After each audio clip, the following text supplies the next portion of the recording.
सज्जन हो। सज्जन व्यक्तियों का बताया गया है कि श्री रामचरितमानस में कि सज्जन व्यक्तियों के बारे में मैं आपको जानकारी देना चाहता हूँ कि सज्जन व्यक्ति कितने प्रकार के होते हैं। तो सज्जन व्यक्तियों के बारे में बताया गया कि सज्जन व्यक्ति दो प्रकार के होते हैं।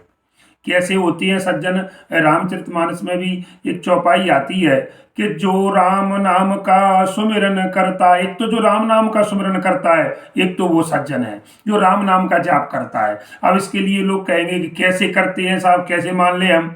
तो इसके लिए उदाहरण दिया है कि जब हनुमान जी लंका में गए हैं तो जब विभीषण से मुलाकात होने से पहले क्या कहा है कि राम राम ते सुमिरन कीना, हृदय हरस कपे सज्जन चीना।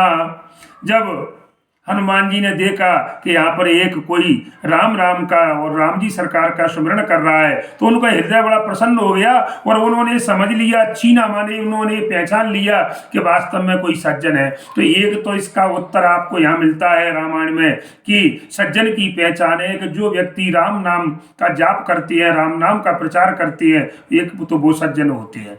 तो लेकिन ऐसे सज्जन लोग जो प्रचार माने करने वाले लोग बहुत मिल जाते हैं, ऐसा बताया गया है। लेकिन एक दूसरे प्रकार के सज्जन की मैं आपको एक चर्चा बताऊं तो ऐसा मिलना बड़ा कठिन होता है। वो कैसे है? वो दूसरे सज्जन होते हैं, आप अगर सुनोगे तो उसको कहा गया समुद्र की तरह। कैसे कि जैसे जिस प्रकार पूर्णिमा के चंद्रमा को देख करके, जैसे पूर्णिमा का चंद्रमा जब पूर्णमासी के दिन चंद्रमा जब आती है पूर्ण रूप में 16 कलाओं में, तब जाकर के तो बताते हैं कि समुद्र में ज्वार आ जाता है। जैसे ज्वार भाटे जो होते हैं, अर्थात पानी जो समुद्र का है वो ऊपर की ओर बढ़ने लगता है।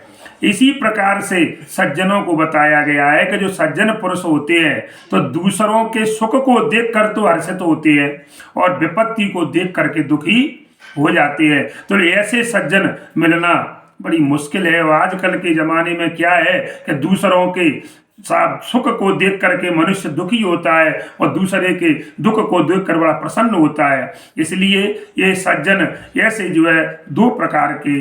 और सज्जन इसके बाद में मैं